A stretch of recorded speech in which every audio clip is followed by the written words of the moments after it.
Hello everyone, আমার আরও একটি নতুন ভিডিওতে তোমাদের সবাইকে স্বাগত। তো আজকে তো রথযাত্রা, সকাল থেকে প্রচণ্ড বৃষ্টি হচ্ছে। এই 5 মিনিট হলো মনে হচ্ছে বৃষ্টিটা একটু থেমেছে। আর এই সুযোগেই আমরা সবাই মিলে বেরিয়ে পড়েছি রথের জন্য। আর আমাদের বাড়ির কাছাকাছি না 2টো রথ হয়। তো চলো, তোমাদেরকেও আমি সাথে করে নিয়ে যাচ্ছি। আমিও তো রথ দেখবো, তোমাদেরকেও দেখাচ্ছি। ওকে। অন্যান্য দিন দেখি যে একটু রোদ একটু বৃষ্টি হচ্ছে, কিন্তু আজকের সকাল থেকে এত পরিমাণে বৃষ্টি হচ্ছে থামার নামই ধরছে না। আর যেই না বৃষ্টিটা একটু থেমেছে, দেখো সবাই মিলে রাস্তাতে বেরিয়ে পড়েছে রথ টানবে বলে। তবে বড় রথ দেখার আগে এই ছোট ছোট রথগুলো দেখার মজাই কিন্তু আলাদা। মনে পড়ছে ছোটবেলায় এই রথের দিনগুলোতে তো স্কুল ছুটি থাকতো, আর স্কুল ছুটি মানে আমাদের দুপুরবেলা ঘুমোতেই হবে। আমরা ঘুমোতে না চাইলেও কি হবে, মা ঠিক জোর করে ঘুম পাড়িয়ে দেবে। আর ঠিক বিকেল 4টে সাড়ে 4টার দিকে রাস্তা থেকে যখন এই ছোট ছোট রথগুলো যেত, ওদের কাশির আওয়াজেই আমাদের ঘুমটা ভেঙে যেত। আর ঘুম ভাঙা মাত্রই আমরা ছুটতে বেরিয়ে আসতাম ওই ছোট ছোট রথগুলোতে দেখার জন্য। সত্যিই সেই দিনগুলো বড় মধুর ছিল। এখনো ওরকম ছোট ছোট রথ দেখা যায়, তবে সেই ছোটবেলার আমিটাকে আর খুঁজে পাই না। যাই হোক, সামনের দিকে দেখো আমাদের বড় রথ আসছে। আর জানো তো, সবাই বলে রথের দড়ি ধরে টান দেওয়া একটা খুব শুভ কাজ। সবাই সেটা পারে না, আর এটা করলে অনেক পুণ্য অর্জন হয়।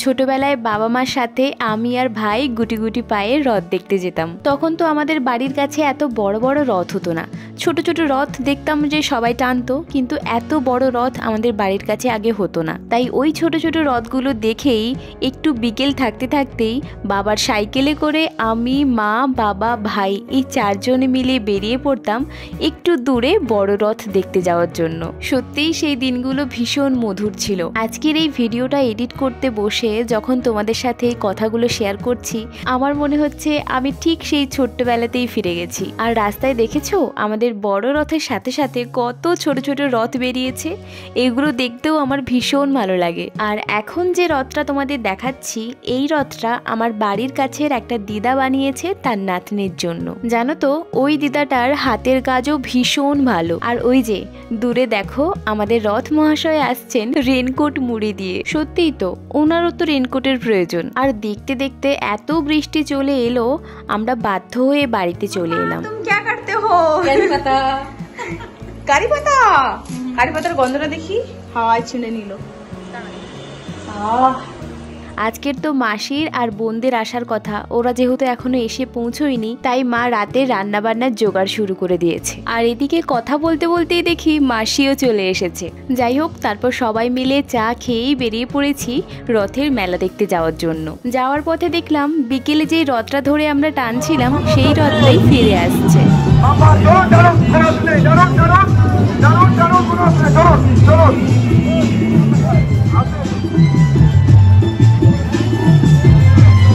এই যে আমরা মেলার কাছাকাছি পৌঁছে গেছি, এবার মেলাতে ঢুকবো।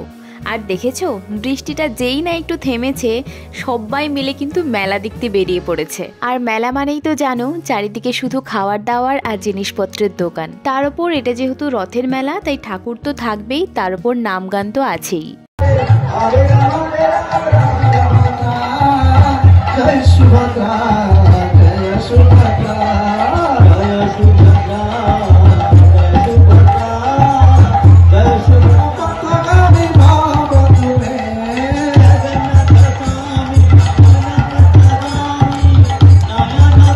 আমরা যেই মুহূর্তে এসে এখানে পৌঁছেছি, দেখলাম যে রথ থেকে নামিয়ে ঠাকুরকে সিংহাসনে রাখা হচ্ছে। তবে এখানে এতটা ভিড় থাকার জন্য তোমাদের পরিষ্কারভাবে দেখাতে পারলাম না, তবে দর্শকদের দেখার জন্য ওখানে একটা বড় স্ক্রিনের ব্যবস্থা করা হয়েছে। এটা তো জগন্নাথ দেবের মাসির বাড়ি, এখানে যতদিন উনি থাকবেন প্রতিদিন এখানে নাম সংকীর্তন, সন্ধ্যা আরতি, রাজবেশে দর্শন সবকিছুই হবে, এমনকি ভোগ দেওয়াও হবে। এখন তো একটু বিশ্রাম নিচ্ছেন, তাই পর্দা টাঙিয়ে দেওয়া হয়েছে। তাহলে এবার চলো একটু মেলা থেকে ঘুরে আসি। তবে তার আগে ভাবছি ওখানে খিচুড়ি প্রসাদ দেওয়া হচ্ছে, খিচুড়ি প্রসাদ খেয়ে তারপর মেলাতে ঘুরবো। ইতিমধ্যে দেখলাম যে ছোটনও চলে এসেছে, তাই সবাই মিলে খিচুড়ি প্রসাদ খেতে লাগলাম।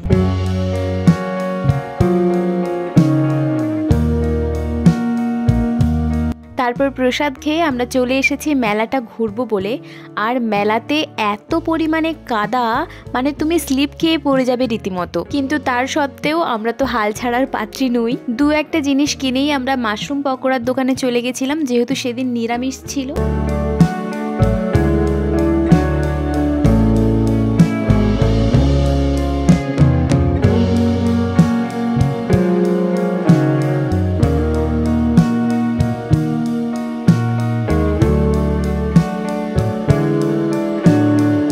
আর এদিকে রাস্তার হাল দেখে আমাদের তো একদম বেহাল অবস্থা, তাই আর বেশি কেনাকাটা না করে চললাম বাড়ির পথে। আর যাওয়ার সময় পপকর্ন কিনে নিয়েছি যেতে যেতে খাবো বলে।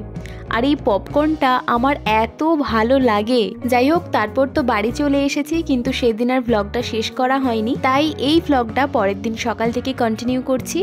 আর সকাল সকাল আমাদের বাড়িতে ভাজা হচ্ছে ফুলকো ফুলকো লুচি। আর এই লুচি নিয়ে আমাদের মজার কথা যদি তোমাদের সাথে শেয়ার করি না, তোমাদের হেসে পেটে খিল ধরে যাবে। কারণ সেদিন লুচিটা সত্যিই খুব সুন্দর হয়েছিল, কিন্তু এর পেছনে ক্রেডিট কার? কারণ মাসি মেখেছে ময়দা, আমি বেলেছি, আর মা লুচি ভেজেছে। তারপর ভাই এনেছে ময়দা, তারপর যিনি গম থেকে ময়দা কুটিয়েছেন তারও ক্রেডিট নেহাত কম নয়।